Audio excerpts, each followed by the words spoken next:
Galerinha do nono ano, a gente vai falar agora sobre o capítulo 4, retas, ângulos e segmentos proporcionais. Aí, pra gente entrar nesse conteúdo, eu tenho que falar de duas coisas antes, pra gente compreender a partir de agora como que funciona a situação.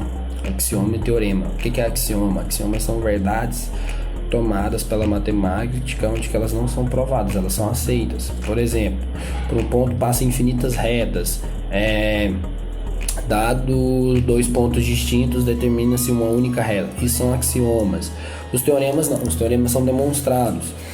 Por exemplo, a soma dos ângulos internos de um triângulo, qualquer triângulo é 180. Isso a gente já demonstrou lá atrás, nos anos anteriores. Então a gente sabe disso, é um teorema. Outra é que os ângulos opostos de um paralelogramo são congruentes. Isso aí a gente também já demonstrou também quando a gente falou de paralelogramo. Então, isso são teoremas que devem ser demonstrados, tá? Outros quesitos do assunto para a gente estar falando é lembrar lá dos conteúdos do oitavo ano, que é os ângulos formados por duas retas paralelas e interceptadas por uma reta transversal. Que a gente tem lá os ângulos correspondentes, os ângulos alternos e ternos e os ângulos colaterais. Então, o que são os ângulos correspondentes? É aqueles que, dado numa reta, correspondem ao da reta paralela abaixo. O que são ângulos alternos e internos? Os alternos internos é aqueles assim, ó. Os alternos internos é aqueles que estão do lado oposto das retas da reta transversal, mas estão na parte interna, entre as duas retas paralelas. E os alternos externos é aqueles que estão no lado oposto da reta transversal, mas estão na parte externa, ou seja, na parte superior e na parte inferior das retas paralelas. E aí a gente tem os colaterais. Os colaterais é aqueles que estão do mesmo lado da reta transversal, porém na parte interna ou na parte externa. E alguns têm esses elementos têm propriedades. Por exemplo, os ângulos correspondentes, significam que eles têm as mesmas medidas. Os ângulos alternos internos, eles também possuem as mesmas medidas. Por quê? Se a gente lembrar lá do oitavo ano, a definição das demonstrações que a gente fez, a gente vai lembrar que tem a ver com o ângulo oposto pelo vértice. Então, além dele estar alterno, ele é o oposto do vértice do correspondente daquele ângulo.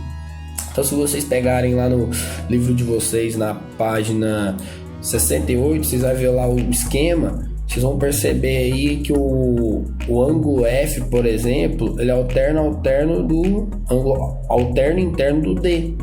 Por quê? Ele é oposto o F é oposto pelo vértice do H e o H corresponde ao ângulo D. Então, se isso ocorre, eles têm que ter a mesma medida. Ângulos colaterais. Qual que é a propriedade dos ângulos colaterais? É que a soma deles equivale a 180. Por que vale 180, professor? Pelo simples fato do seguinte, continuando no mesmo exemplo, lá da mesma figura. Lembra que o F, ele é alterno interno do D, correto? Se ele é alterno interno do D, significa que eles têm a mesma medida. Mas o D e o C são ângulos suplementares, ou seja, a medida dos seus ângulos são 180.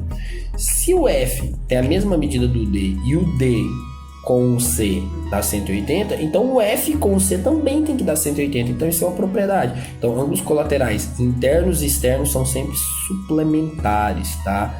Então essa é a nossa definição aí desses ângulos. Outra coisa que a gente vai falar é sobre segmentos proporcionais. O que são segmentos? O que significa segmentos proporcionais?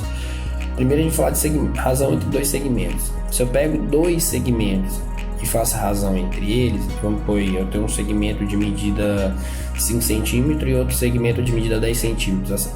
A razão entre o primeiro segmento e o segundo segmento é de meio. Então é isso aí.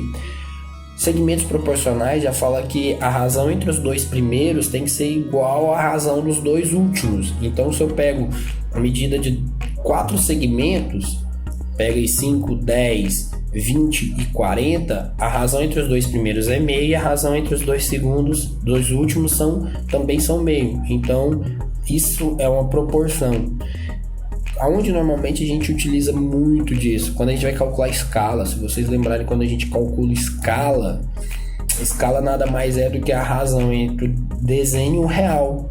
E aí ele já dá a definição de escala, que é a medida entre 1 centímetro e a valor real. Então, 1 centímetro no desenho equivale a R$1. Então, quando eu tenho já um valor, essa razão, e eu tô pegando uma segunda razão, eu tenho uma proporção. E essa proporção tem que ser, essas razões têm que ser iguais. Ok? Então é isso que eu queria passar para vocês. Estudem esse capítulo 4, dedicada maior nele, exatamente porque ele é uma retomada do 8º ano. Ele, na verdade, se vocês perceberem, a gente está retomando o que a gente estudou no 8º ano sobre todo esse conteúdo. Então, dê uma dedicada maior a ele, ok? E até a próxima.